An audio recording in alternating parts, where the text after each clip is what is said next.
எல்லா வசதிகளும் உள்ளடக்கிய உள்ளதை செல்வோம் நல்லதை செய்வோம் பொன்னி மருத்துவமனை, திருச்சி ரோட், பல்லடம். இந்த கூட்டத்தை பார்க்கின்ற பொழுது எதிரிகள் நமக்கு எதிரே இல்லை என்பதை நிரூபித்து காட்டுகின்றது.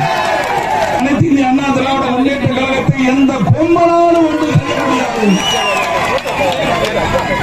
இது பொன்னியச்சம புரட்சி தலைவர் எம்ஜிஆர் தோற்றுவித்த இயக்கம், அம்மா கட்டிக்காத்த இயக்கம். ஆகவே இருவரும் தலைவர்கள் இறைவனுடைய சக்தி பெற்றவர்கள், இறைவனை நாம் பெற்றிருக்கின்றோம். நம்முடைய தலைவர்கள் தெய்வ சக்தி பெற்ற தலைவர்கள். நமக்கு யார் கெடுதல் அளித்தாலும் அவர்கள்தான் கெட்டு போவார்கள். இந்த இயக்கத்தை அழிக்க நினைத்தார்கள், அழிந்து போனார்கள். இந்த இயக்கத்தை கெடுக்க நினைத்தார்கள், கெட்டு போனார்கள். இதுதான் இன்றைய நிலை.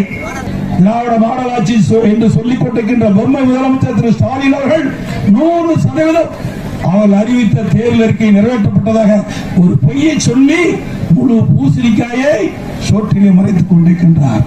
அப்படி என்றால் 2 ஆண்டு திராவிட முன்னேற்ற கழக ஆட்சியில கொள்ளையடிப்பது ஒண்ணுதான் குறிக்கோளா இருந்து கொள்ளையடித்திருக்கின்றார்கள்.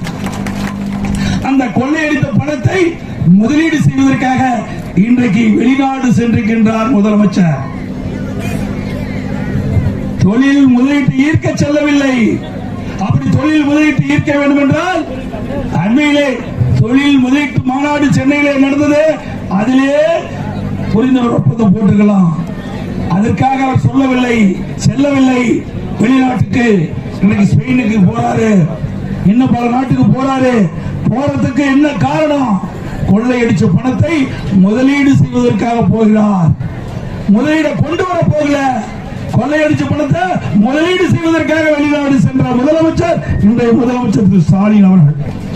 இன்னைக்கு கொடுக்கப்பட்ட வாக்குறுதியை நிறைவேற்றாத அரசாங்கத்திற்கு, கொடுக்கப்பட்ட வாக்குறுதியை நிறைவேற்றாத கட்சிக்கு இந்த தேர்தலில் சரியான மரண தண்டனையை கொடுங்கள், மரண அடியை கொடுங்கள். இந்த தேர்தல் தான் நீங்கள் வாக்களிக்கின்ற இந்த தேர்தல் 2026 ஆட்சிக்கு வருவதற்கு அடித்தளம் வருகிற தேர்தலாக அமைய வேண்டும் என்று சொல்லி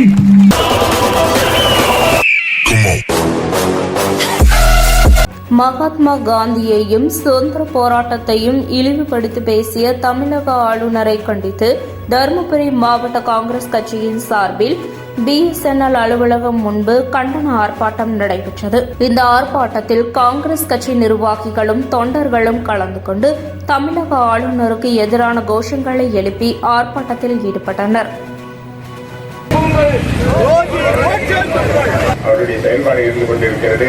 அந்த குறிப்பாக அண்ணல் காந்தி அவர்களை தேசமே தலைவராக ஏற்றுகின்ற கவனத்தை இங்கே தெரிவிக்கின்ற கூட்டம் இருக்கின்றோம். அதை இருக்கின்றோம். அண்ணல் காந்தியை கொச்சைப்படுத்தாதே, தேச தந்தை காந்தியை கொச்சைப்படுத்தாதே, அவமானப்படுத்தாதே. தேச பிதாரம் ரவியே, கோட்சே ரவியே, ஆளுநர் மாளிகை RSS அலுவலகமா? கோட்சே கரைப்படுத்தாதே, கரைப்படுத்தாதே. உலகம் போற்றும் கரைப்படுத்தாதே. வெளியேற்றி வீசியது காங்கிரஸ். வெள்ளைகள் வாழ்க வாழ்க.